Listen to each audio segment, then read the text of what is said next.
እንዴት ውላችኋል ክቡራን ተመልካቾች? አሁን 7 ሰዓት ሆኗል። ዜና ኢትዮጵያም በምዕራፍ 2 አሁን ተመልሷል። ሰፊ ጉዳዮችን እየዳሰስን እስከ ቀን 8 ሰዓት ድረስ ቆይታ እናደርጋለን። የሰዓቱን አበይት ጉዳዮች እንጠቁማችሁ።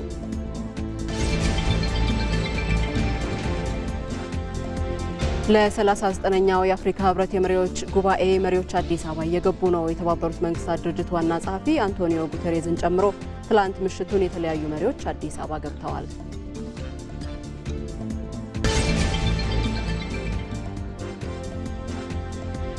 በአፍሪካ የፖለቲካ የኢኮኖሚና ባህል መጠናከርና የአፍሪካውያን የአንድነት ጉዞ ውስጥ የኢትዮጵያ ሚና ከፍተኛ ነው።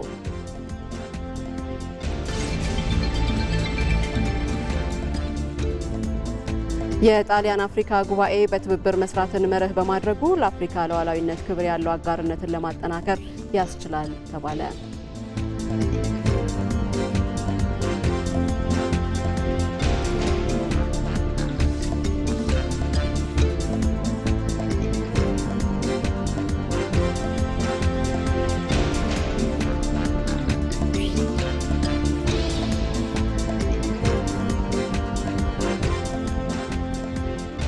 ከዋናው ስቱዲዮ ዜናዎችን እየመራው መታሰቢያ ደረጃ ቆይታ አደርጋለሁኝ። 39ኛው የአፍሪካ ህብረት የመሪዎች ጉባኤ ነገና ከነገ በስቲያ በዚህ በአዲስ አበባ ይካሄዳል። ይህንኑ በማስመልከት ከህብረቱ የመሰብሰቢያ አዳራሽ ጊዜያዊ ስቱዲዮ ተጨማሪ ዘገባዎችንም ትጋራላችሁ።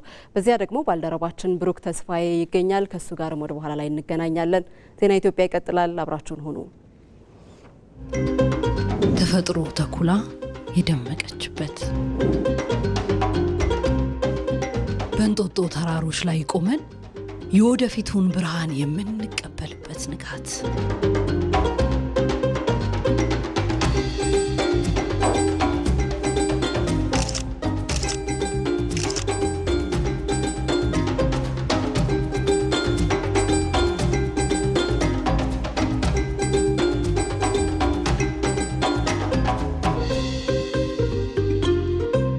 ጥበብና ትጋት ትናንትን ዛሬ ላይ የምንሸምርበት ክር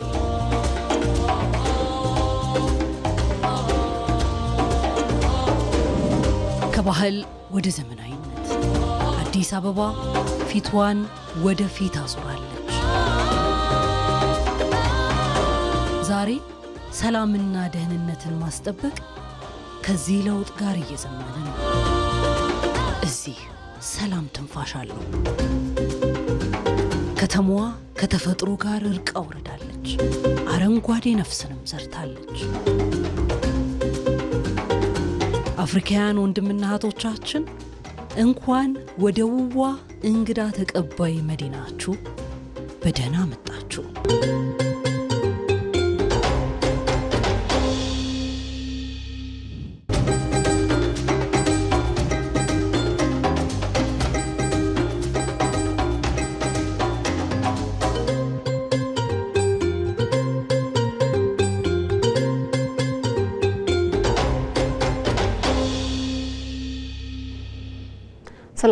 ኛው የአፍሪካ ህብረት የመሪዎች ጉባኤ ነገ መካሄዱን ይጀምራል። ዜና ኢትዮጵያም ይህንኑ የተመለከቱ ሰፊ ጉዳዮችን እያነሳ ከእናንተ ከተመልካቾቹ ጋር ቆይታ ያደርጋል። ከዋናው ስቱዲዮ የሚተላለፉ ዜናዎችን ለጊዜው ገታ እናደርግና አፍሪካ ህብረት አዳራሽ ከሚገኘው ጊዜያዊ ስቱዲዮ ባልደረባችን ብሩክ ተስፋዬ በዚሁ ባነሳ ነው የአፍሪካ ህብረት የመሪዎች ጉባኤ ላይ የተሰናዱ ዘገባዎችን ይዞ እየጠበቀን ነው።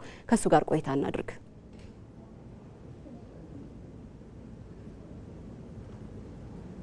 ሰቢያ የኢትዮጵያ ብሮድካስቲንግ ኮርፖሬሽን ከዚህ ከአፍሪካ ህብረት 39ኛው የመሪዎች ጉባኤን አስመልክቶ እንግዲህ ከጊዜያዊ ስቱዲዮ ይህንኑ ሁነት የተመለከቱ ጉዳዮችን ወደ እናንተ የምናደርስ ይሆናል። ብሩክ ተስፋዬ ነኝ። አብራችሁን እንድትቆዩ በአክብሮት ጋብዛለሁ። አዲስ አበባ የአፍሪካ ህብረትና የጣሊያን አፍሪካ ጉባኤ ተሳታፊ እንግዶችን በሚመጥን መልኩ መዘጋጀቷን የአዲስ አበባ ከንቲባ አዳነች አቤቤ ገለጹ። በከተማዋ የተገነቡ የቱሪስት መዳረሻ ስፍራዎች እንግዶችን ከጉባኤ ተሳታፊነት ወደ ጎብኝነት የሚቀይሩ መሆናቸውንም ከንቲባዋ ተናግረዋል። በዚሁ ዙሪያ ባልደረባችን ባየሙላት ያሰናደዋል። የአፍሪካ የዲፕሎማሲ ማዕከል የሆነችው አዲስ አበባ 39ኛውን የአፍሪካ ህብረት የመሪዎች ጉባኤና ሁለተኛውን የጣሊያን አፍሪካ ጉባኤ ለማስተናገድ ዝግጅቷን አጠናቃ እንግዶቿን እየተቀበለች ነው። የጉባኤው ተሳታፊ የሆኑ የሀገራት መሪዎችና ዓለም አቀፍ ተቋማት የስራ ኃላፊዎችን እንዲሁም ሌሎች እንግዶችን እንኳን ወደ ቤታችሁ መጣችሁ አርሂቡ እያለች ነው። እንግዶቻችንን ቤታችሁ አዲስ አበባ የአፍሪካ ህብረት መሰረት ወደ ሆነችው የሶስተኛዋ የዲፕሎማቲክ ማዕከል የሆነችው አዲስ አበባ እንኳን ደህና መጣችሁ ልንላቸው እንወዳለን። አዲስ አበባ ዛሬ ከምን ጊዜውም በላይ ተውባና ግርማ ሞገሷን አድሳ የአፍሪካ መዲናነቷን በኩራት አሳይታለች። እንግዶቿ የሚያርፉባቸው ሆቴሎች፣ የቱሪስት መዳረሻ ስፍራዎችና ጽዱ ወንዞች እንግዶቿን ከጉባኤ ተሳታፊነት ባለፈ ቱሪስቶች የሚያደርጉ ናቸው። በርካታ አዳዲስ ሆቴሎች ወደ አገልግሎት እየገቡ ያለበትና የገቡበት ወቅት ነው። ነባሮቹ ራሳቸውን አድሰዋል። በየሆቴሉ ያሉ አገልጋዮች ስልጠና አግኝተዋል። እንግዶቻቸውን የማይረሳ ትውስታ እንዲኖራቸው አድርገው የሚያስተናግዱበት ደረጃ ላይ እንደሚገኙ በተለያየ የክትትል ስራችን አረጋግጠናል። ከተማችን እንደ ስሟ ውብ አበባ መስላለች። አሁን ስብሰባውን ማካሄድ ብቻ ሳይሆን እንግዶቻችን የቆይታ ጊዜያቸውን እንዲያራዝሙ የቱሪስት መዳረሻ ቦታዎች በብዙ አማራጮች ተዘጋጅተዋል። የወንዞች ዳርቻዎቻችን፣ ፓርኮቻችን፣ በየመንገዱ በየአካባቢው ያሉ የህዝብ መገልገያ ቦታዎች የበለጠ ስበት የሆኑበትና የምንማማርበትም ናቸው። የአዲስ አበባ ውበትን የሚያንጸባርቁ ስፍራዎችና የመዝናኛ ፓርኮችም ከእይታ ማራኪነትና ምቹነት ባሻገር በአፍሪካ ቀለም የተዋጁ ናቸው። የአፍሪካ ጎዳና አለን፣ የአፍሪካ ፓርክ አለን። ደንበል ፊት ለፊት ላይ ካየን አዲስ የሰራ ነው ትልቅ ፕላዛ የአፍሪካን ካርታ ነው የሚያሳየው። ከውስጡ የሚወጣው ውሃ ጭምር የአፍሪካን ከፍታ መነሳት፣ የአፍሪካ ወደፊት አህጉር መሆኗን፣ የወጣቶች ሀገር መሆኗን የሚያንጸባርቁ እንደዚህ አይነት ብዙ ስራዎች አፍሪካዊነትን ጭምር ያቀነቀንበት ነው። ከኤርፖርት ቪአይፒ ተርሚናል ሲወጣ የሚታየው ትልቁ የአፍሪካ የሚያበራው ካርታ በአፍሪካ ላይ እያንጸባረቀ የመጣውን የማንሰራራት ሁኔታን ለማንጸባረቅ ነው። እነሱንም እንኳን ደህና መጣችሁ ማለት ነው። አዲስ አበባ የአፍሪካ መግቢያ በርም ናትና እነኝን ሁሉ ታሳቢ ያደረገ ነው። አዲስ አበባ የስበት ማዕከልነቷን አጠናክራ በርካታ እንግዶችም እየጎበኟት ነው። የእንግዶቿ ቆይታ ያማረ እንዲሆን ታዲያ በተለመደ ኢትዮጵያዊ መስተንግዶ እንዲንከባከቡ ለነዋሪዎቿ ጥሪ ቀርቧል። ሁላችሁም የአዲስ አበባ ነዋሪዎች እንግዶቻችሁን በሚገባ በማስተናገድ የማይረሳ ትዝታ ሁሌ ወደ ኢትዮጵያ መምጣት ለአፍሪካ ነፃነት ፈርቀዳጅ የአፍሪካ ኩራት የሆነችው ኢትዮጵያ ሁልጊዜ በልባቸው የታተመች ሀገር ሆና ለሚቀጥለው ደግሞ 40,000 30,000 ሰው በዚህ ወቅት እንዲመጣ ለማድረግ የእናንተ ሚና ወሳኝ ነው። እንግዶቻችሁን ተንከባከቡ፣ አስተናግዱ። በፈገግታ በኢትዮጵያዊ ጨዋነት አስተናግደን በማይረሳ ትዝታ እንሸኛቸው ላለው በ39ኛው የአፍሪካ ህብረት የመሪዎች ጉባኤና ሁለተኛው የጣሊያን አፍሪካ ጉባኤ ለመሳተፍ በርካታ እንግዶች እየገቡ ነው። አዲስ አበባ ከአፍሪካ ህብረት ምስረታ እስካሁን ድረስ ያከናወነቻቸው ተግባራት የኢትዮጵያ ብቻ ሳይሆን የአፍሪካ መዲና እንድትሆን ማስቻሉን የአዲስ አበባ ከተማ ምክትል ከንቲባ አቶ ጃንጥራር አባይ ገለጹ። 39ኛው የአፍሪካ ህብረት የመሪዎች ጉባኤም በተሳካ ሁኔታ ለማስተናገድ የሚያስችሉ በርካታ የመሰረተ ልማት ስራዎችም ስለመሰራታቸው ምክትል ከንቲባው ተናግረዋል። ሰናይት ብርሃኔ ተጨማሪ አላት። የአፍሪካ መዲና የሆነችው አዲስ አበባ የአፍሪካ አንድነት ድርጅት ሲመሰረት የነበራት አንድ አዳራሽና አንድ መንገድ ሲሆን የአየር መንገዷም ያን ያህል ጠንካራ አልነበረም። አሁን ላይ ግን አዲስ አበባ የበርካታ መንገዶች ባለቤት፣ የዘመናዊ የአውሮፕላን ማረፊያና የትልልቅ ሆቴሎች መገኛ ከተማ በመሆን አህጉራዊና ዓለም አቀፋዊ ጉባኤዎችን ለማስተናገድ ተመራጭ ከተማ ሆናለች። 39ኛውን የአፍሪካ ህብረት የመሪዎች ጉባኤን ለማስተናገድም በቂ የመሰረተ ልማት ስራዎችን አከናውናለች። ልማታችን ቀደም ሲል የነበረው በጣም ጠባብ፣ ለእግረኛ የማይመች፣ ለተሽከርካሪ የማይመች፣ ለአደጋ የሚያጋልጡ የተጨናነቁ አካባቢዎች ነው የነበሩት። ወደ ጉባኤ መዳረሻ የሚሆኑ ቦታዎችና መንገዶች ለምተዋል። እግረኞች ነጻ ሆነው የሚንቀሳቀሱበት እድል ተፈጥሯል። እንደዚሁም ደግሞ መጨናነቅ መንገድ ላይ የነበረውን የፓርኪንግ አገልግሎት ወደ ውስጥ በማስገባት የፓርኪንግ ልማቶችን በማከናወናችን አሁን ላይ ብዙዎቹ ተሽከርካሪዎች ወደ ፓርኪንግ ቦታ ገብተው ፓርክ የሚያደርጉበት እድል ስለተፈጠረ ጎዳና ላይ የሚኖሩ ፓርኪንጎች እንዳይኖሩ በማድረግ በኩልም የተከናወነው ስራ እጅግ ሰፊ ነው።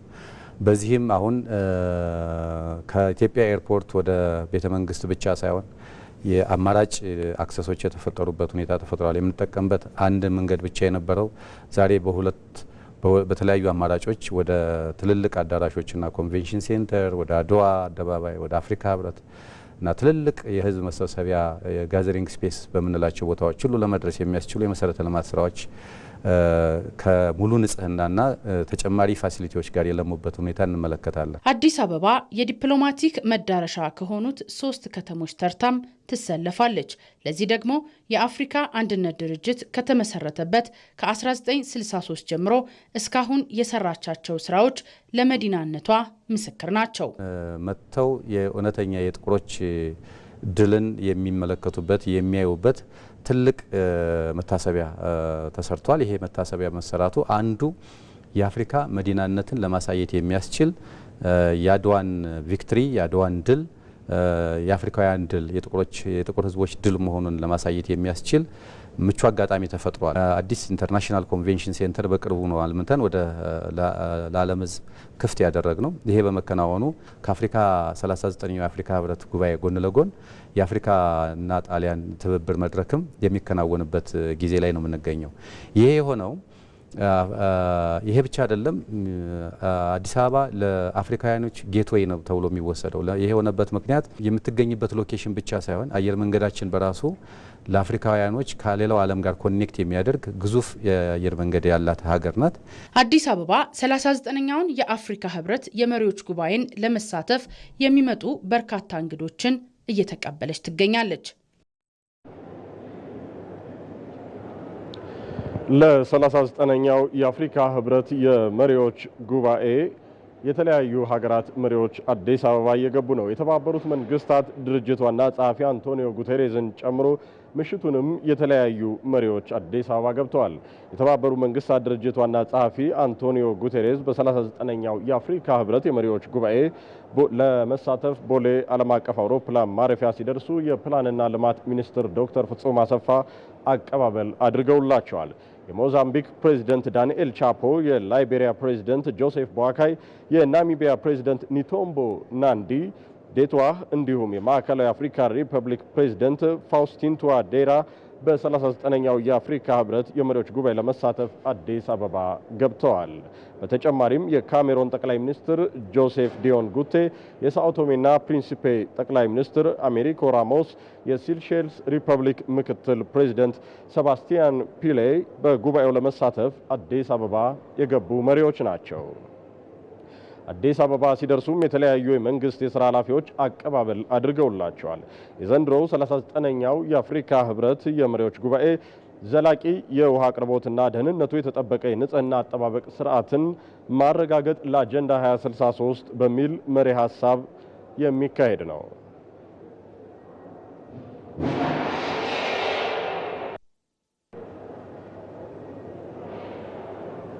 ክቡራን ተመልካቾቻችን ከዚሁ ጉዳይ ጋር በተያያዘ ለዚህ ለ39ኛው የአፍሪካ ህብረት የመሪዎች ጉባኤ ለመሳተፍ መሪዎች ወደ አዲስ አበባ እየገቡ ነው የሚገኙት። ይህንንም ጨምሮ እንግዲህ የተለያዩ ዓለም አቀፍ ተቋማት መሪዎችም ቀዳማዊ እመቤቶችም አዲስ አበባ ይገባሉ ተብሎ ነው የሚጠበቀው። በዚሁ ጉዳይ ላይ ታዲያ ተጨማሪ መረጃ ልትሰጠን ሪፖርተራችን ኤልሻዳይ ወንድማገኝ በቀጥታ መስመራችን ላይ ትገኛለች። ኤልሻዳይ እንደምን ውለሻል? እስኪ ዛሬም እንግዲህ አንቺ ባለሽበት የእንግዶች አቀባበል ምን መልክ አለው የሚሉትን የትኞቹስ መሪዎች እየገቡ ነው፣ ቀጣይስ ተጠባቂዎቹ የትኞቹ ናቸው የሚሉትን አካተሽ መረጃዎችን ብታጋሪ ነው።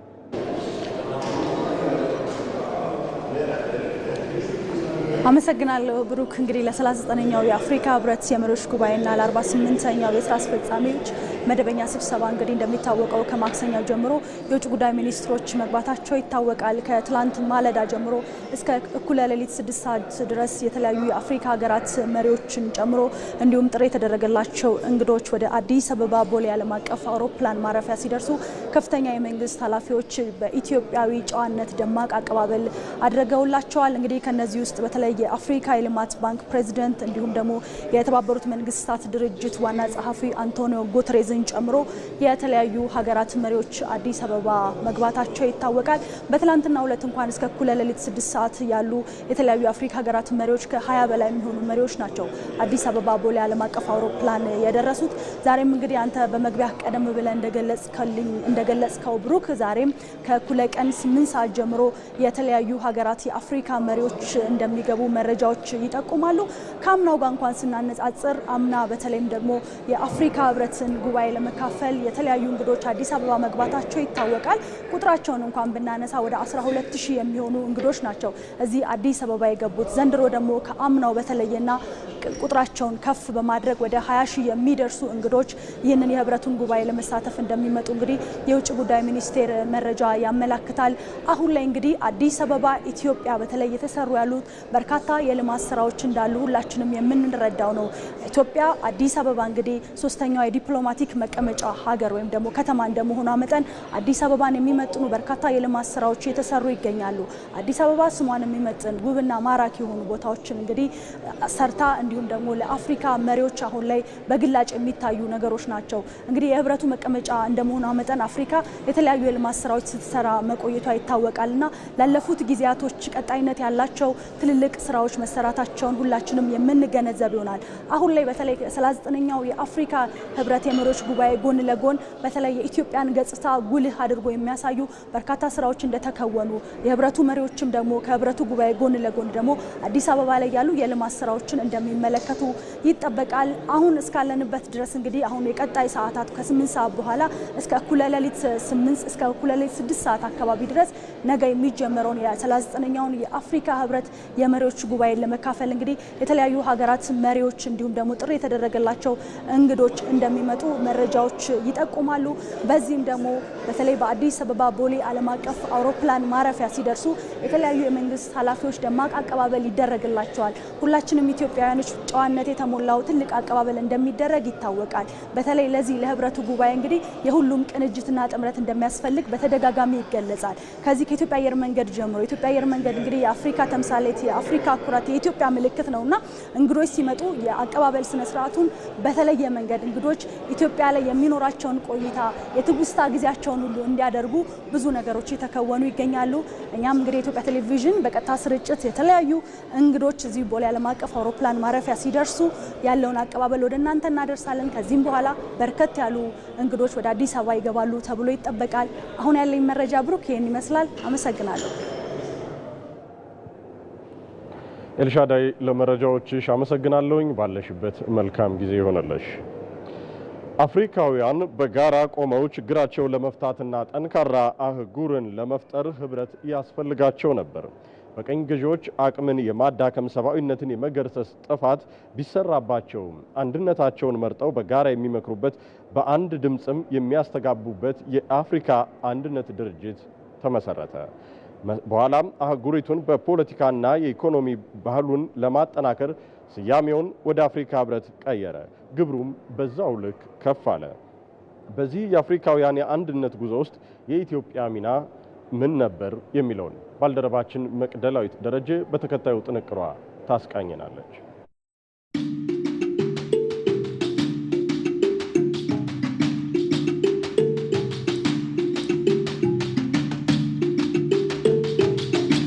በአውሮፓውያኑ የዘመን ቀመር 1963 በኢትዮጵያ መዲና አዲስ አበባ ላይ የአፍሪካ አንድነት ድርጅት ምስረታ እውን ሆነ።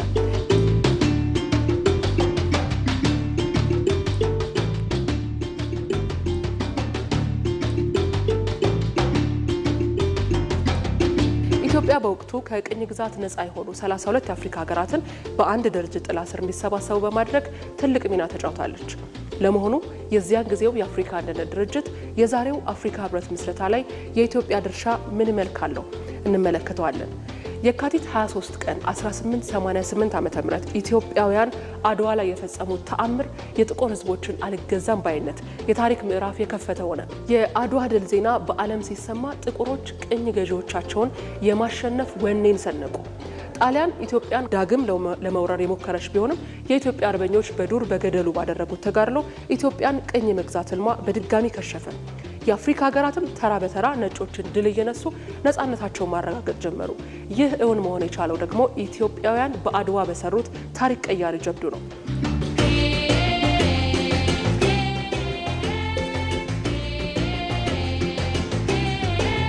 ጨምሮ ሉዓላዊነታቸውን ያረጋገጡ ሀገራት በቅኝ ግዛት ቀንበር ስር ያሉ አፍሪካውያን ሀገራትን ነፃ የማውጣት አንድነታቸውን የማጠናከርና ትብብራቸውን የሚያሳድግ ማህበር ለመመስረት ቢስማሙም ሀሳባቸው ተከፋፍሎ በሁለት ጎራ ተሰለፉ፣ የካዛብላንካና የሞኖሮቪያ ቡድን በሚል።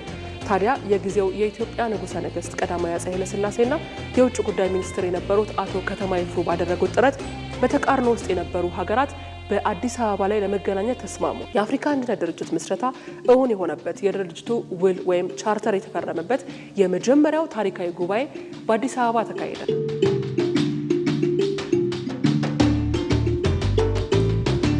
የአፍሪካ አንድነት ድርጅትም በይፋ ተመሰረተ። አፄ ኃይለ ሥላሴም አፍሪካውያን በራሳቸው ጉዳይ ራሳቸው መወሰን የሚችሉበት ጊዜ ላይ መድረሳቸውንና ነፃ ካልወጡ ሀገራት ጎን እንደሚቆሙ በንግግራቸው አረጋገጡ። እኛ አፍሪካውያን በአሁኑ ጊዜ በዓለም ላይ የተለየ ስፍራ ይዘናል። ብዙ መቶ ዓመታቶች በጭቆና በባርነት የኖርን በመሆናችን ማናቸውም ሕዝብ ነፃ ሆኖ ሊኖር ይገባዋል ብሎ ለመከራከር ከኛ የበለጠ ሊኖር አይችልም። የቅኝ አገዛዝ በመሰረቱ የተሳሳተ ሐሳብ ስለሆነ ከዓለም ላይ እንዲወገድ አጥብቀን እናስባለን። ኢትዮጵያ ለመጀመሪያው የድርጅቱ ጉባኤ የመጡ ከ2000 በላይ እንግዶችን ለማስተናገድ ሆቴሎችና በርካታ መኪኖችን ማዘጋጀት ነበረባት። ይህንንም በስኬት ተወጥተዋለች። የራሷን ነፃነት ስላስከበረች ብቻ እጇን አጣጥፋ ያልተቀመጠችው ኢትዮጵያ አፍሪካውያን ወንድሞቿ ከቅኝ ግዛት ነፃ እንዲሆኑ ታግላ ነፃ አህጉር እንዲፈጠርና ሀገራቱ የኔ ነው የሚሉት የአፍሪካ አንድነት ድርጅት እንዲመሰረት ትልቅ አስተዋጽኦ አድርጋለች። በአውሮፓውያኑ 2002 ድርጅቱ ስያሜውን ወደ አፍሪካ ህብረት ቀይሮ አህጉሪቱን በፖለቲካ በኢኮኖሚና በባህል የማሳደግ ራዕይ ይዞ ሲነሳም ኢትዮጵያ ከፍተኛ ሚናን ተወጥታለች።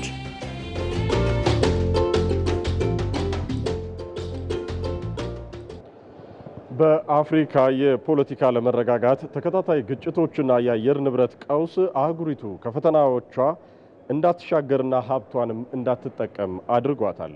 የአፍሪካ ህብረት አህጉሪቱ ከፈተናዎቿ እንድትወጣ አጀንዳ 2063ን ቀርጾ ወደ ተግባር ቢገባም አሁንም ቀሪ ስራዎች እና ያልተሻገራቸው ችግሮች እንዳሉ ይነሳል።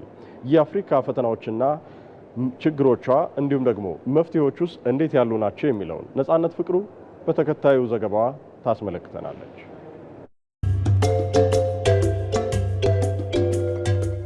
አፍሪካ የሰው ልጅ መገኛ፣ የታሪክ ማህደርና የ21ኛው ክፍለ ዘመን የዓለም የኢኮኖሚ ሞተር የመሆን ትልቅ ተስፋ ያረፈባት ምድር።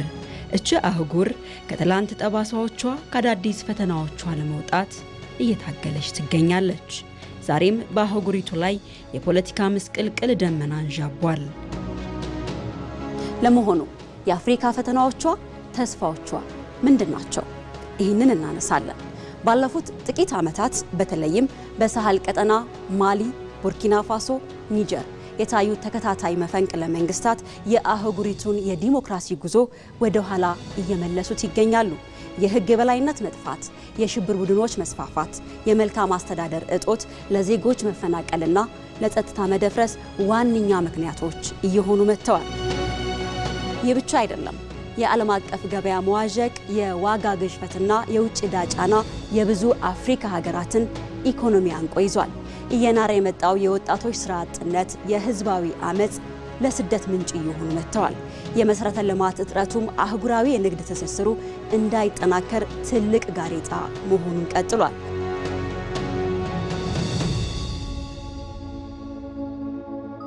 አፍሪካ የአየር ንብረት ለውጥ ቀውስ ሌላኛው ፈተናዋ ነው።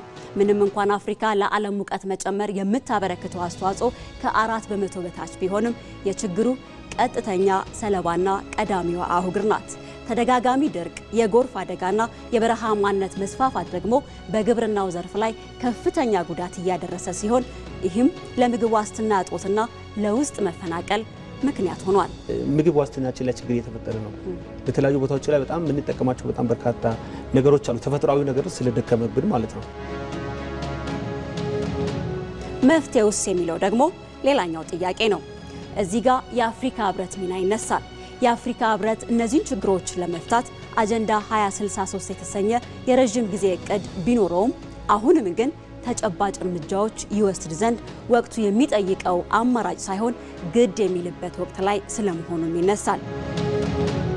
በራስ አቅም ተገንብቶ ወደ ስራ የተገባው ከአፍሪካ ትልቅ የሆነው የታላቁ ኢትዮጵያ ህዳሴ የኤሌክትሪክ ኃይል ማመንጫ ግድብ ለዚህ አብነታዊ ተምሳሌት ተደርጎ መውሰድ ይቻላል። አባትና እናቴ ኢትዮጵያ ቅኝ ግዛት ያልተገዛች ሀገር መሆኗን ነግረውኛል። ይሄ ሊያስደንቀን አይገባም። በልማት ዙሪያም ቢሆን ቀዳሚ ናችሁ።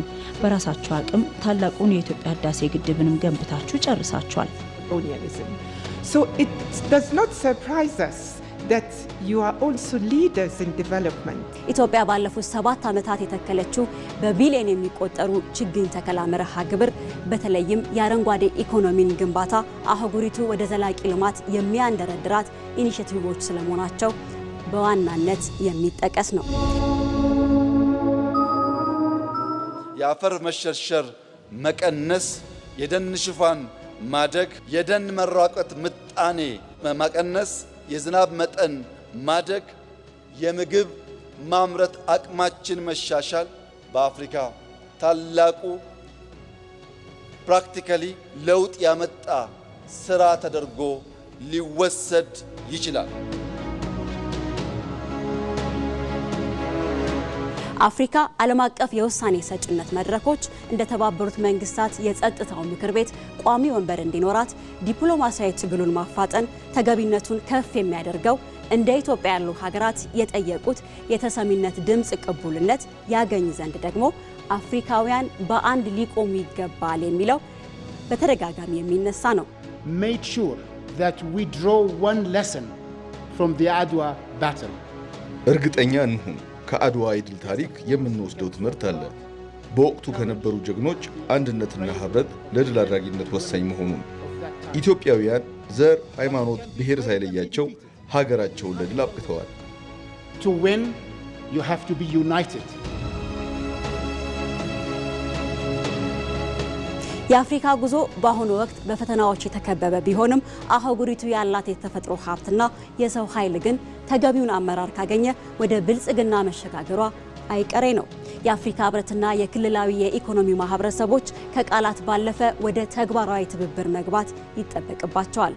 አፍሪካ የችግር ተምሳሌት መሆኗ አብቅቶ የእድገት ተምሳሌት የምትሆንበት ጊዜ ሩቅ አይደለም። የኢትዮጵያ አየር መንገድ ላለፉት 80 ዓመታት አፍሪካን እያስተሳሰረ የሚገኝ የፓን አፍሪካዊነት ሕያው ምልክት ነው። አየር መንገዱ የአፍሪካ አንድነት ድርጅት ሲመሰረት መሪዎችን ከየማዕዘናቱ በማጓጓዝ ለአህጉራዊ የአንድነት ታሪካዊ ድልድይ እንደሆነ ሁሉ አሁንም ለአፍሪካውያን መውጫና መግቢያ በር ሆኖ ይቀጥላል። አዝመራው ሞሴ በዚሁ ዙሪያ ያሰናዳው ዘገባ አለ።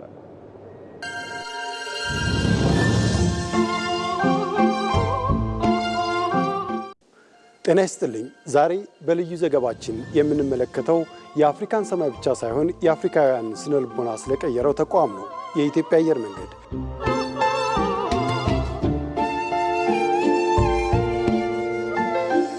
የኢትዮጵያ አየር መንገድ ከአንድ የንግድ ተቋም ባለፈ ላለፉት 80 ዓመታት አህጉሪቱን በተግባር እያስተሳሰረ የሚገኝ የፓን አፍሪካዊነት ሕያው ምልክት ነው። ከነጻነት ትግል አውድማ እስከ ኮቪድ-19 ክፉ ቀን አየር መንገዱ አፍሪካን አንድ ላይ ማምጣት የሚለውን መሪ ቃሉን እንዴት ወደ ተግባር እንደለወጠው በዝርዝር እንመለከተዋለን። የኢትዮጵያ አየር መንገድ ጉዞ የኢትዮጵያ ብቻ ሳይሆን የመላው ጥቁር ሕዝቦች የድል ጉዞ ነው። አየር መንገዱ ገና በጠዋቱ በ1950ዎቹና 60ዎቹ አፍሪካ ከቀይ ግዛት ቀንበሩ ለመውጣት በምትታገልበት ወቅት የነጻነት ታጋዮች የልብ ትርታ ነበር። ታሪካዊ ሰነዶች እንደሚያሳዩት ታላቁ መሪ ኔልሰን ማንዴላ ወደ ኢትዮጵያ ሲመጡ የተጓዙት በኢትዮጵያ አየር መንገድ ነው። የአፍሪካ አንድነት ድርጅት ሲመሰረትም አየር መንገዱ መሪዎችን ከየማዕዘናቱ በማጓጓዝ ለአህጉሪቱ አንድነት ታሪካዊ ድልድይ ሆኖ አገልግሏል።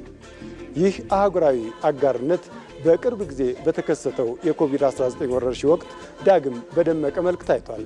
ዓለም በፍርሃት ተውጣ በሮች በተዘጉበትና ብዙ ግዙፍ አየር መንገዶች በረራ ባቆሙበት ወቅት የኢትዮጵያ አየር መንገድ ግን አፍሪካን ከተቀረው ዓለም ጋር የሚያገናኝ ብቸኛ የህይወት መስመር ሆኖ ታይቷል።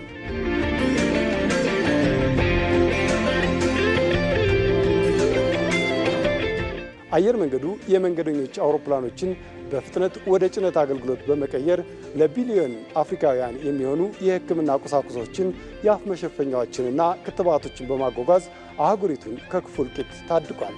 ይህ ተግባሩ በዓለም አቀፍ ደረጃ አድናቆትን ያተረፈለት ሲሆን በችግር ጊዜ የማይረሳ ወዳጅ በመሆን በተግባር አሳይቷል። የአየር መንገዱ የጭነት አገልግሎት ዛሬም ቢሆን የአፍሪካ ነፃ የንግድ ቀጠና ዋነኛ ሞተር ነው።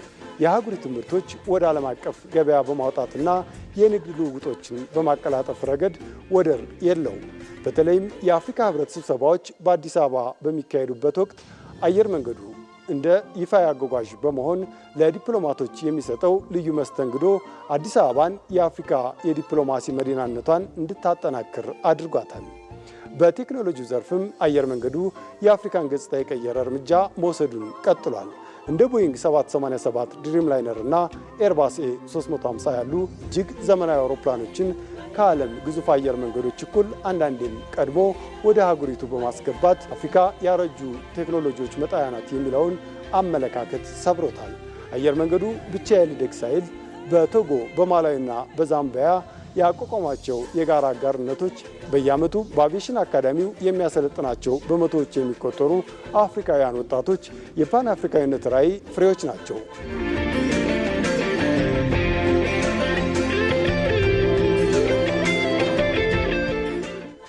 ወደፊትም ሲመለከት በቢሾፍቱ በዓመት 110 ሚሊዮን መንገደኞችን ማስተናገድ የሚችል ግዙፍ አየር ማረፊያ ለመገንባትና የራዕይ 2040 እቅዱን ለማሳካት በትጋት እየሰራ ነው።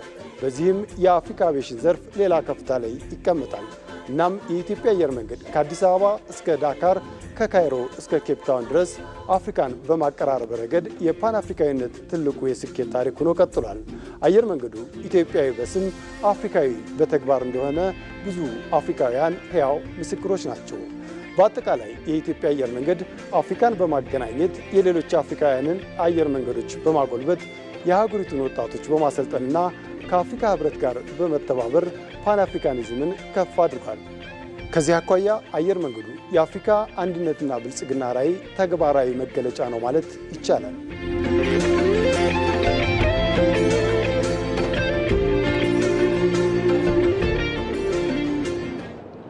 የአፍሪካ ሕብረት ስብሰባ ለአፍሪካውያን ምን ትርጉም አለው?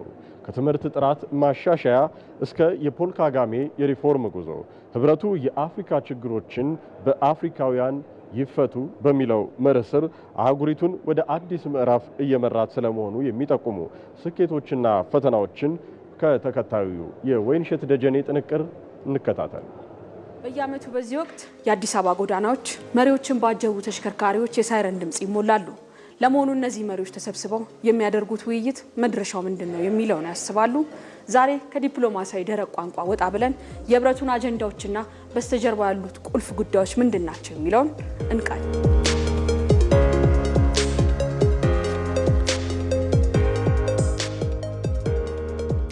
የዘንድሮ ትኩረት የውሃ ሀብት አጠቃቀም ላይ ነው። ከዚህ ጎን ለጎን ደግሞ ትምህርት ላይ ይመክራሉ። ይህ አጀንዳ አፍሪካዊ ህጻናት ትምህርት ቤት ሄደው እንዲመለሱ ብቻ ሳይሆን ለ21ኛው ክፍለ ዘመን የሚመጥንና የቴክኖሎጂና የሳይንስ እውቀት እንዲጨብጡ ለማስቻል ያለመም ጭምር ነው። እነዚህ ታላላቅ ውሳኔዎች ዝም ብለው አልመጡም። በህብረቱ አዳራሽ ውስጥ አሻራቸውን ያሳረፉ መሪዎች ሚናም የጎላ ነው። መሪዎች በዚህ ላይ ምን ድርሻ ነበራቸው የሚለውን እንመልከት። ፖል ካጋሜ ህብረቱ ከለጋሾች ጥገኝነት ወጥቶ ራሱን እንዲችልና አሰራሩ እንዲዘምን የካጋሜ ሪፎርም የተባለውን ጠንካራ ማሻሻያ መርተዋል። ማኪሳል ደግሞ አፍሪካ በዓለም ሀያላን ስብስብ G20 ውስጥ ቋሚ ወንበር አግኝታ በዓለም ኢኮኖሚ ላይ ድምጽ እንዲኖራት ትልቁን ዲፕሎማሲያዊ ጦርነት ሰጥተዋል ሲል ራማፎዛ ደግሞ በኮቪድ-19 ወቅት አፍሪካ የክትባትና የሕክምና ቁሳቁስ ድርሻዋን እንድታገኝ ግንባር ቀደም ሆነው ታግሏል። የኮሚሽኑ ሊቀመንበር እንደመሆናቸው መሪዎች ተሰብስበው ሲበተኑ ውሳኔዎችን ተሸክመው ከግጭት ቦታ ወደ ግጭት ቦታ የሚሮጡትና ህብረቱን በየቀኑ የሚያንቀሳቅሱት ሞተርም ናቸው። ስብሰባ ወሬ ብቻ ነው ለሚሉ ወገኖች ምላሽ የሚሆኑ ተጨባጭ ውጤቶች መታየት መጀመራቸው መሬት ለነኩ ስኬቶች አንዱ ማሳያ ነው። ትልቁ ስኬት የአፍሪካ ነጻ የንግድ ቀጠና መጀመር ነው። አፍሪካውያን እርስ በርስ ለመገበያየት የነበረባቸውን የድንበርና የጉምሩክ መሰናክል በማንሳት የገበያ በር እንዲከፈት እያደረገ ነው። አፍሪካዊ መፍትሄ ለአፍሪካ ችግሮች የሚለውን መርህ በኢትዮጵያ የፕሪቶሪያ የሰላም ስምምነት ወቅት በተግባር ታይቷል። እዚህ ላይ የኢትዮጵያ መንግስት ቁርጠኝነትና የህብረቱ ልዩ መልእክተኛ የኦሉሴጉን ኦባሳንጆ ተጽዕኖ ከፍተኛ ነበር። እርግጥ ነው አሁንም የሚቀሩ የቤት ስራዎች አሉ። በምዕራብ አፍሪካ የሚታዩ መፈንቅለ መንግስቶች፣ የህብረቱ ካዝና አሁንም በውጭ እርዳታ ላይ መደገፍና የውሳኔዎች አፈጻጸም መዘግየት ትልቅ ራስ ምታቶች ናቸው። የአፍሪካ ህብረት ጉዞ እንደ አንድ ትልቅ መርከብ ነው። ፍጥነት ያላሳየ ቢሆንም ነገር ግን አቅጣጫውና መዳረሻው የበለጸገችና ሰላማዊ አፍሪካ ነው። የተወደዳችሁ ተመልካቾቻችን ከኢትዮጵያ ብሮድካስቲንግ ኮርፖሬሽን ከዚህ አፍሪካ ህብረት ከሚገኘው ጊዜያዊ ስቱዲዮ ዜናዎችን እየመራው ብሩክ ተስፋዬ ከእናንተ ጋር ቆይታ አደረኩኝ። አሁን ወደ ሸጎሌ ወደሚገኘው ወደ ዋናው የኤቢሲ ስቱዲዮ መታሰቢያ ደረጃ ትጠብቃችኋለች። ወደዚያ እናምራ። ብሩክን እናመሰግናለን። ተመልካቾች ዜና ኢትዮጵያ ከዚህ ከዋናው ስቱዲዮ በተለያዩ ዘገባዎቹ ይቀጥላል። አሁንም አብራችሁን ሁኑ።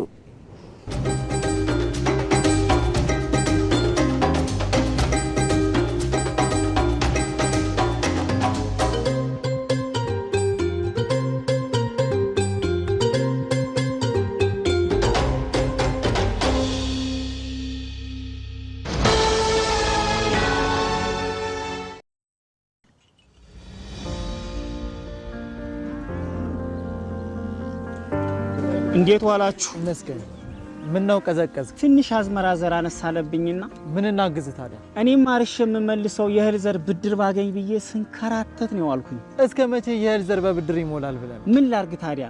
ምን መላ ይገኛል? መላውንማ ልንገርህ። እኔው ራሴ ማዳበሪያን ሰው መላ ሳፈላልግ የኢትዮጵያ ንግድ ባንክ ለአርሶ አደሩም ለአርብቶ አደሩም እፎይታ የሚሰጥ ብድር ማዘጋጀቱን አልሰማም መሰል? ይኸውልህ ለሰብል ምርት ብትል፣ ለመጋዘን፣ ለግብርና መሳሪያ፣ ለማዳበሪያ፣ ለወተት ተዋጽኦ ብትል፣ ለእንስሳት እርባታ የሚሆን አመቺ ብድር አመቻችቷል። ግን እንደው ለኔ የሚያበድሩኝ ይመስላል? አዎ ስልህ ለብቻም ሆነ ከሌሎች አርሶ አደሮች ጋር ቢሆን አንድ ላይ ሆናችሁ መበደር ትችላላችሁ። ታዲያ ምን ማድረግ ነው የሚጠበቅብኝ? እዚህ አቅራቢያ የሚገኝ የኢትዮጵያ ንግድ ባንክ ቅርንጫፍ ጎራ ብለህ ባለሙያ አማክረህ ከ25% ጀምሮ ቆጥበህ የአሻን የግብርና ብድር መበደርና ልማትን ማቀላጠፍ ነው። ሀገር የሚመግበውን ባለሙያ ለዓመታት ሲያገለግል የቆየው የኢትዮጵያ ንግድ ባንክ የግብርና ስራ እንዲቀላጠፍ አስፈላጊ የሆነ ብድር አመቻችቷል። ከ5% ጀምሮ ቆጥበው የግብርና ስራውን ያቀላጥፉ። የኢትዮጵያ ንግድ ባንክ ሁሌም የሚተማመኑበት ባንክ። ዘገባዎቻችን ይቀጥላሉ። የጣሊያን አፍሪካ ጉባኤ በትብብር መስራትን መርህ በማድረጉ ለአፍሪካ ሉዓላዊነት ክብር ያለው አጋርነትን ለማጠናከር ያስችላል። በጉባኤው የሚተገበረው የማቴ እቅድ በኢትዮጵያና ጣሊያን መካከል ያለውን ስልታዊ ትብብርም ያጎለብታል። ጉባኤው የሀገራት መሪዎች፣ የአፍሪካ ህብረት ተወካዮችና ዓለም አቀፍ ተቋማት የሚገናኙበት ከፍተኛ የፖለቲካና የኢኮኖሚ መድረክም ጭምር ነው። ሮዛ መኮንን በጥንተ ታሪክ የስልጣኔ ኩያ ሆነው በንግድ ተሳስረው ቆይተዋል። በዘመነ ቅኝ ግዛት ደግሞ ጥፋትም ድልም የተቀየጠበት ዘመንን አሳልፈዋል። ውለው ሳያድሩ በዲፕሎማሲና በልማት አጋርነት ግንኙነታቸውን ጀምረዋል። ዛሬ ደግሞ ከብዙ አስርት ዓመታት በኋላ ኤንሪኮ ማቴ የተባለ ግለሰብ ቀና ሀሳቡ ነፍስ ዘርቶ ጣሊያንን ከአፍሪካ በእኩልነት ያስተሳስር ጀምሯል። ኢትዮጵያና ጣሊያንንም በሌላ የትስስር ማህተም አዛምዷል። ለመሆኑ ኤንሪኮ ማቴ ማን ነው? በጣሊያን መንግስት አጀንዳ ሆኖ የቀረበው የማቴ እቅድስ ምንድን ነው? በ2016 ከጀመረው የጣሊያን አፍሪካ የጋራ መድረክስ ኢትዮጵያ ምን ታገኛለች? ቆይታችን ይህን ይመልሰዋል።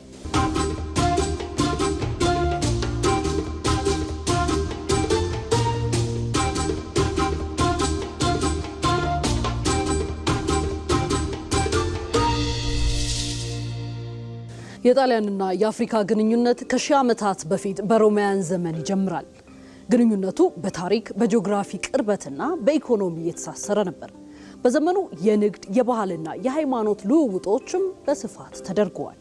ቆይቶ ደግሞ ግንኙነቱ በቅኝ ግዛት ታሪክ የታጀበ፣ በተቃራኒ ገጽታዎች በግጭትና በልማት ትብብር የተሞላ ነበር። በጥንቱ የሮማውያን ዘመን የጀመረው ግንኙነት ብዙ ምዕራፎችን አልፎ የዛሬው ዘመናዊ የዲፕሎማሲ ዘመን ላይ ደርሷል። ወደ ኢትዮጵያ እንመለስ። በአክሱማውያን ዘመነ መንግስት በዓለማችን 4 ሀገራት ገናና ስልጣኔ ነበራቸው። ግሪክ፣ ቻይና፣ ኢትዮጵያና ሮማ። ኢትዮጵያና ሮማ ሁለቱም ለዓለም ስልጣኔ ከፍ ያለ አበርክቶ አላቸው። ሁለቱም ከስልጣኔ ማማ ወድቀዋል። ቆይቶ አውሮፓዊቷ ሮማ ከወደቀችበት ተነስታ ካደጉ ሀገራት ተርታ ተሰለፈች። የምስራቅ አፍሪካዋ ኢትዮጵያ ደግሞ ሺህ ዓመታት ቆይታ ዛሬ ከወደቀችበት ለመነሳት እየተፍጨረጨረች ከፊት ለፊቷ ማየት የጀመረችውን የተስፋ ብርሃን ለመጨበጥ እየተጋች ከድካሟ እያንሰራራች ትገኛለች። በጥንቱ ታሪክ ሁለቱ ሀገራት በንግድ ተሳስረው ነበር። ሺህ ዓመታት አልፎ ደግሞ የ19ኛው ክፍለ ዘመን ታሪካቸው ከቅኝ ግዛት ጋር ተያይዞ ተነሳ። ጥፋቱ ቢከፋም ድሉ እንቁ ነበርና ኢትዮጵያ በልዕልና ቆመች። በማግስቱም ሀገራቱ የዲፕሎማሲና የኢኮኖሚ አጋርነታቸውን ጀመሩ። ዛሬም ድረስ ታዲያ ጣሊያን የኢትዮጵያ የንግድና የኢንቨስትመንት አጋር ሆናለች። በርካታ ኩባንያዎቿ በኢትዮጵያ ልማት ውስጥ ዋነኛ ተሳታፊም ሆነዋል። ከ1990ዎቹ ጀምሮም በኢትዮጵያ የቆዳና የጨርቃጨርቅ ኢንዱስትሪዎች ላይ ከፍተኛ ኢንቨስትመንት አፍሳለች። በዓለም በቆዳ ውጤቶች ምርቷ የምትታወቀው ጣሊያን የኢትዮጵያን ጥሬ ቆዳ እሴት ጨምረው ለዓለም ገበያ የሚያቀርቡ በርካታ የቆዳ ፋብሪካዎችም አሏት። በኮንስትራክሽን ዘርፍም በኢትዮጵያ በብዙ ተሰማርታለች። የታላቁ የኢትዮጵያ ህዳሴ ግድብን ጨምሮ ሌሎች ብዙ የኃይል ማመንጫዎችን የገነባውና በኢትዮጵያ የ70 ዓመታት ልምድ ያለው ዊቢልድ ግሩፕ ወይም ሳሊኒ ኩባንያን ማንሳት እንችላለን። ዛሬ ደግሞ ስትራቴጂካዊ ሆኖ ሁሉንም ተጠቃሚ የሚያደርግ ጉዞ ተጀምሯል። Noi abbiamo sempre concepito questa strategia come la costruzione di un nuovo paradigma nelle relazioni con le nazioni africane, e cioè una cooperazione tra pari. ኢንሪኮ ማቴ በ1950ዎቹ የጣሊያን የፖለቲካና የኢኮኖሚ ታሪክ ውስጥ ተጽዕኖ ፈጣሪ ሰው ነበር። ከሁለተኛው የዓለም ጦርነት በኋላ ጣሊያን በኢኮኖሚ እንድታገግም የራሷ የኃይል ምንጭ እንዲኖራትም ከፍተኛ ተጋድሎ አድርጓል። የጣሊያን ብሔራዊ የነዳጅ ኩባንያ መስራችና የመጀመሪያው ስራ አስኪያጅም ሆኖ አገልግሏል። ኢንሪኮ ማቴ ታዲያ የምዕራባውያን ግዙፍ ኩባንያዎች አነስተኛ ሀገራትን መበዝበዛቸውን አጥብቆ ይቃወም ነበር። የጸረ ቅኝ አገዛዝ አቋምም ነበረው። ከአፍሪካና ከመካከለኛው ምስራቅ ጋር የተሻለና ፍትሃዊ የሆነ የትርፍ ክፍፍል ስምምነት ማድረግ አለብንም ብሎ በብዙ ተሟግቷል። አፍሪካውያን የራሳቸውን ሀብት ራሳቸው እንዲያስተዳድሩና የቴክኖሎጂ ባለቤት እንዲሆኑም ደግፏል። የጣሊያን መንግስት ታዲያ በዚህ ግለሰብ የተሰየመ የማቴ እቅድ ይዞ የጣሊያን አፍሪካ የጋራ መድረክ አዘጋጅቶ መጥቷል። ይህም የጣሊያን መንግስት ኢንሪኮ ማቴ ለአፍሪካ የነበረውን በእኩልነት ላይ የተመሰረተ አጋርነት ሀሳብ ዳግም ለማንቃት መፈለጉን ያሳየበት ነው። የጣሊያን አፍሪካ ጉባኤ የጣሊያን መንግስትና የአፍሪካውያንን የጋራ ብልጽግና የሚያበረታታ ሀሳብን የሚቀርብበት ነው። የአፍሪካ ሀገራት መሪዎችን፣ የአፍሪካ ህብረት ተወካዮችንና ዓለም አቀፍ ተቋማትን የሚያገናኝ ከፍተኛ የፖለቲካና የኢኮኖሚ መድረክ ነው። የማቴ እቅድ ይፋ የሆነበት የመጀመሪያው ጉባኤ ድልድይ ለጋራ እድገት የሚል ጭብጥ በ2016 በሮም ጣሊያን ተካሂዷል። በጉባኤው ጣሊያን ለአፍሪካ ልማት የሚውል ከ5 ቢሊዮን ዩሮ በላይ የመነሻ ካፒታል መድባለች። ይህ እርዳታ አይደለም፣ በብድር በኢንቨስትመንትና በቴክኒክ ድጋፍ መልክ ግን ስራ ላይ የሚውል ነው። ጣሊያን አውሮፓንና አፍሪካን የሚያገናኝ የኃይል ማዕከል ለመሆንና በአፍሪካ የታዳሽ ኃይል ልማት ላይ ለመሳተፍ ወስናለች። ህገወጥ ስደትን ለመቀነስ በአፍሪካ ውስጥ የስራ ዕድል እንዲፈጠር ልማቶችንም ለማስፋፋት ስምምነት ተደርጓል። በጥቅሉም ግብርና፣ ውሃ፣ ትምህርት፣ ጤናና ሌሎች መሰረተ ልማቶች የአጋርነቱ ዋና ምሰሶች ሆነው ተለይተዋል። መድረኩ የአፍሪካ ሀገራት ከአውሮፓ ሀገራት ጋር የሰፋ የንግድ ትብብር እንዲፈጥሩም ያስችላቸዋል። በግብርና ሜካናይዜሽንና በታዳሽ ኃይል ዙሪያ የጣሊያንን ልምድ እንዲያገኙም ያግዛል። ጣሊያን ከአፍሪካ ጋር በትብብር መስራት የሚል መርህ በመያዟ ለአፍሪካ ሉዓላዊነት ክብር ያለው አጋርነትን ለማጠናከር ያስችላል። ጉባኤው በአውሮፓ ህብረትና በአፍሪካ ህብረት መካከል ያለው ግንኙነትንም ያድሳል። ኢትዮጵያ የማቴ እቅድ ቀዳሚ ተጠቃሚ ከሆኑ 5 የአፍሪካ ሀገራት አንዷ ነች። እቅዱ የጣሊያን የማኒፋክቸሪንግ ኩባንያዎች በኢትዮጵያ እንዲሰማሩ ሰፊ እድልም ይፈጥርላታል። የተጀመረውን የግብርና ምርታማነት ለማሳደግ በጤና በትምህርትና በንጹህ የመጠጥ ውሃ አቅርቦትም ድጋፍ ታገኝበታለች። የኢትዮጵያ የግብርና ምርቶች በሀገር ውስጥ ተቀነባብረው እንዲላኩ በቴክኖሎጂ ትደግፋለች። በድርቅ ለሚጠቁ አካባቢዎችም የውሃ ጉድጓዶችና የመስኖ መሰረተ ልማት ግንባታ ይከናወኑላታል። የሁለቱ ሀገራት ግንኙነት ዋነኛ ምሰሶ በሆነው የኢነርጂ ልማት ኢትዮጵያ ያላትን የኮይሻ ግድብን የመሳሰሉ ግዙፍ የታዳሽ ኃይልን ወደ ኢኮኖሚያዊ ጥቅም የመለወጥ የጣሊያን ኩባንያዎች የገንዘብ የቴክኒክና የቴክኖሎጂ ድጋፍን ያደርጋሉ። ይህ ትብብር ኢትዮጵያ የአህጉሪቱን የኃይል ማማ የመሆን ህልሟን ያሳካል። በነገራችን ላይ ዛሬ ላይ ጣሊያን በአፍሪካ ካሏት ወዳጆች መካከል ኢትዮጵያ ቀዳሚዋ ናት። የጣሊያኗ መሪ ጆርጂያ ሜሎኒ ወደ አዲስ አበባ ደጋግመው መመላለሳቸው የዚህን ሚስጥር ያረጋግጣል። የጣሊያን አፍሪካ ጉባኤ አዲስ አበባ ላይ መካሄዱ ደግሞ ኢትዮጵያ በአፍሪካና በአውሮፓ መካከል ያላትን የዲፕሎማሲ ድልድይነት እንድታጠናክር ያግዛታል። በሮም ተጀምሮ ወደ አዲስ አበባ የመጣው ይህ ጉባኤ ከአፍሪካ ህብረት መሪዎች ጉባኤ ጎን ለጎን የሚካሄድ ነው።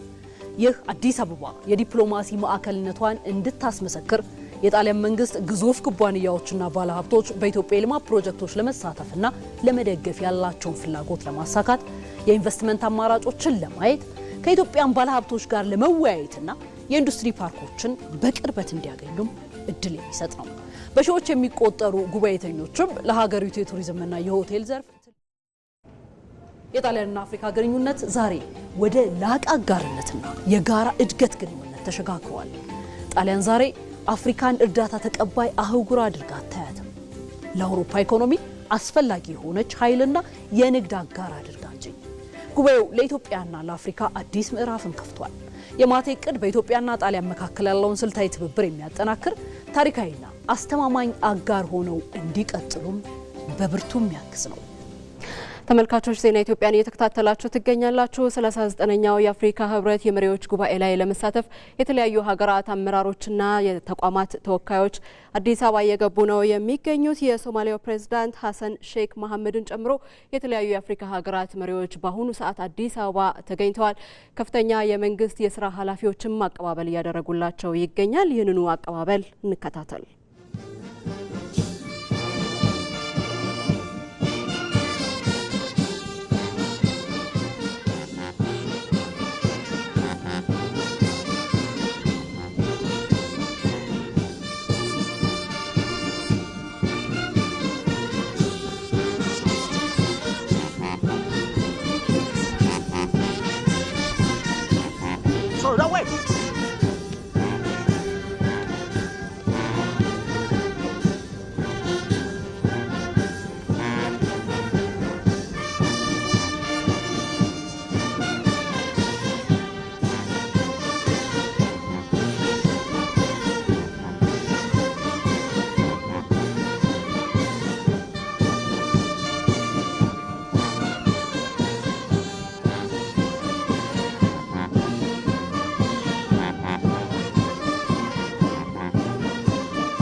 ኢትዮጵያ የአህጉሪቱ የኃይል ማማና የዲጂታል ፈጠራ ማዕከል ሆናለች።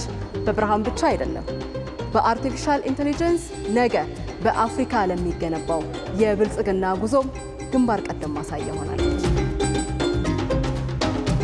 አዲስ አበባ ስሟን መስላለች። ውብ፣ የዘመነች፣ ጤናማ የህይወት ማሳያን በመሆን ለአፍሪካ ተምሳሌት መሆን ችላለች።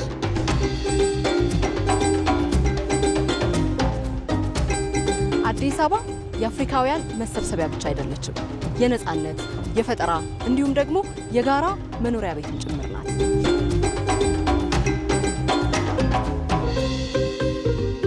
ወደ ቀዳሚዋ የለውጥ ምድር እንኳን ደህና መጣችሁ።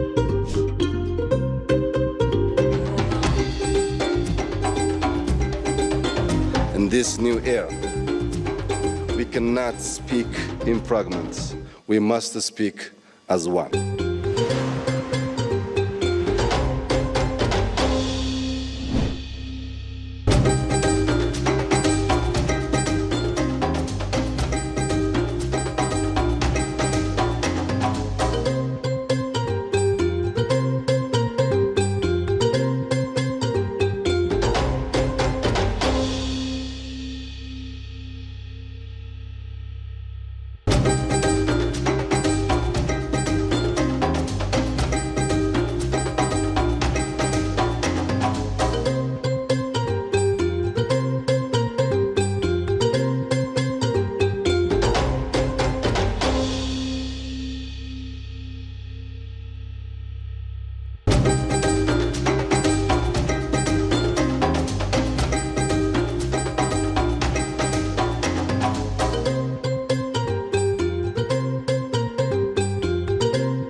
ወደ ዋናው ስቱዲዮ ተመልሰናል። 39ኛው የአፍሪካ ህብረት የመሪዎች ጉባኤ ላይ ለመሳተፍ የተለያዩ ሀገራት መሪዎች አሁንም አዲስ አበባ እየገቡ ነው። በዜና ኢትዮጵያ ቆይታችን በየመሃሉም ያሉ አቀባበሎችን የምናጋራቸው ይሆናል። የኢትዮጵያና የጣሊያን ዲፕሎማሲያዊ ግንኙነትና ትብብር ከመቼውም ጊዜ በላይ መጠናከሩ ተገለጸ። ሀገራቱ የተለያዩ ስምምነቶችን በማድረግ በተለያዩ ዘርፎች በትብብር እየሰሩም ይገኛሉ። ሙሉ ግርማዬ ታሪካዊ ጦርነት ጠባሳ ጥላውን ያላጠላበት ፈተናዎች ያልበገሩት ስትራቴጂካዊ ዲፕሎማሲያዊ ግንኙነትና ትብብር እውን በማድረግ በተምሳሌትነቱ ጎልቶ ይነሳል። ኢትዮጵያና ጣሊያን የቅኝ ግዛት ዘመን በጦርነት ጎራ ለጎራ ያሰለፋቸው የታሪክ ምዕራፍ ተቋይቶ በ1950ዎቹ ጀምሮ ለዲፕሎማሲያዊ ግንኙነታቸው መስመር እርሾ ሊሆን የሚያስችሉ እርምጃዎችን እውን ማድረግ ችለዋል። አፍሪካዊቷ ኢትዮጵያና አውሮፓዊቷ ጣሊያን ከምንጊዜውም በላይ ጠንካራ ዲፕሎማሲያዊ ግንኙነትና ትብብርን ማንበር የቻሉበት አዲስ ምዕራፍ ላይ ይገኛሉ። የኢትዮ ጣሊያን ግንኙነት በረጅም ዘመናት ታሪክ ውስጥ ያለፈ ነው። በ1970ዎቹ የልማት ትብብርን እውን ማድረግ ተችሏል። አሁን ላይ የሁለቱ ሀገራት ግንኙነት በተለያዩ ዘርፎች በሚደረጉ ጠንካራ የልማት ትብብሮችም የተገለጠ ነው። በኢትዮጵያና በጣሊያን መካከል ረጅም ዘመናትን ያስቆጠረ ግንኙነት ያላቸው ሀገራት ናቸው። በሀገራቱ መካከል በሁለትዮሽና በብዙዎች ዘርፍ መድረኮች ከምንጊዜም በላይ የተጠናከረ ግንኙነት ነው። ኢጣሊያን ድርጅቶች በኢትዮጵያ ግዙፍ ፕሮጀክቶች ላይ ያሳረፉት አሻራ የሁለቱን ሀገራት በፈተናዎች የማይበገር ግንኙነት ማሳያ ነው። ኢጣሊያኑ ዊ ቢልድ ወይም የሳሊኒ ኩባንያ ከጊቤ ወንዝ ግድቦች እስከ ታላቁ የህዳሴ ግድብ እውን መሆን በግንባታው ጉልህ አሻራውን አሳርፈዋል። ከ2010 ዓ.ም ወዲህ የኢትዮጵያና የጣሊያን ግንኙነት መጠናከሩ በሁለቱ ሀገራት መካከል የተካሄዱ ስምምነቶች በአስረጅነት ይቀርባሉ። ከ7 ዓመት በፊት ሀገራቱ የመከላከያ ትብብር ስምምነትን የተፈራረሙ ሲሆን ይህም የጋራ ወታደራዊ ልምምድና የሰላም ማስከበር ተልዕኮም ትብብርን ያካተተ ነው። በቅርብ ዓመታት የኢትዮጵያ ጠቅላይ ሚኒስትር አብይ አህመድና የጣሊያን ጠቅላይ ሚኒስትር ጆርጂያ ሜሎኒ ያደረጓቸው ጉብኝቶች ግንኙነቱ ይበልጥ እንዲጠናከርም በር ከፋች ሆኗል።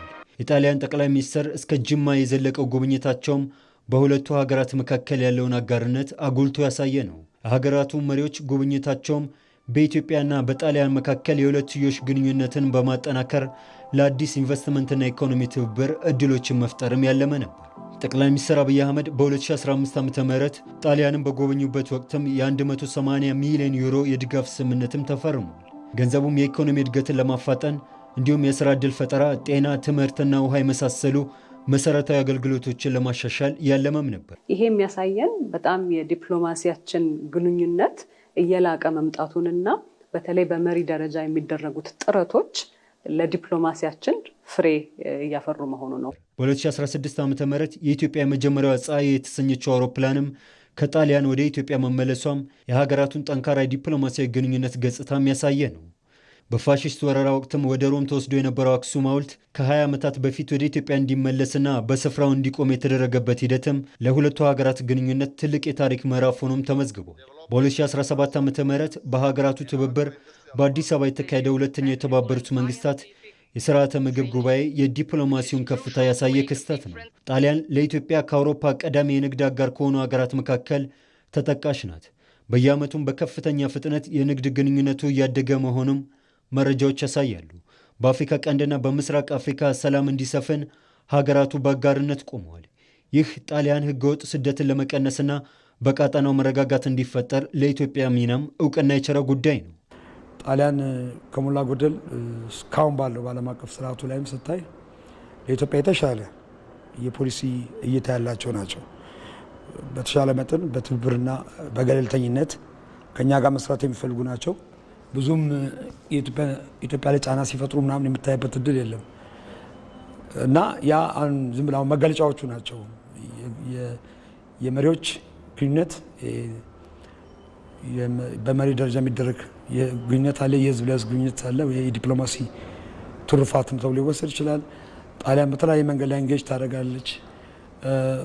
ወሳኝ የንግድ ሽርክ ሀገር ናት። የኢትዮጵያና የጣሊያን ግንኙነት ካለፈው የታሪክ ትምህርት በመውሰድ ወደፊት ላይ ያተኮረ የጋራ እድገት ስትራቴጂን መሰረት ያደረገ ነው። የአዲስ አበባው የጣሊያን አፍሪካ ጉባኤም ለሀገራቱ ዲፕሎማሲያዊ ግንኙነትና ትብብር መጠናከርም ተጨማሪ እድልን ይዞ እንደሚመጣም ይታመናል። ከኢትዮጵያ ቴሌቪዥን በቀጥታ ስርጭት ከእናንተ ጋር ቆይታ ያደረገው ዜና ኢትዮጵያ ዛሬ ዕለተ አርብ ላይ የያዛቸውን ጉዳዮች አጠናቀቀ። 39ኛው የአፍሪካ ህብረት የመሪዎች ጉባኤ ነገና ከነገ በስቲያ በዚህ በአዲስ አበባ ይካሄዳል። ለዚህም ደግሞ የተለያዩ ሀገራት መሪዎች እንዲሁም ደግሞ የተቋማት መሪዎችና ተወካዮች አዲስ አበባ እየገቡ ነው የሚገኘው። ከዚህ ሰዓት በኋላም ወደ አዲስ አበባ የሚገቡ የተለያዩ እንግዶችን የአቀባበል ስነ ስርዓቱ ምን እንደሚመስል በቀጥታ ስርጭት የምናስቃኛችሁ ነው የሚሆነው። መታሰቢያ ደረጃ የዜና ኢትዮጵያን እየመራው ቆይታ አድርጌያለሁ። ዳይሬክተራችን አማኑኤል ነበረ። ከመላው ስቱዲዮና የስርጭት ባለሙያዎች ጋር ቆይታ አድርገናል። በሰላም ዋሉ።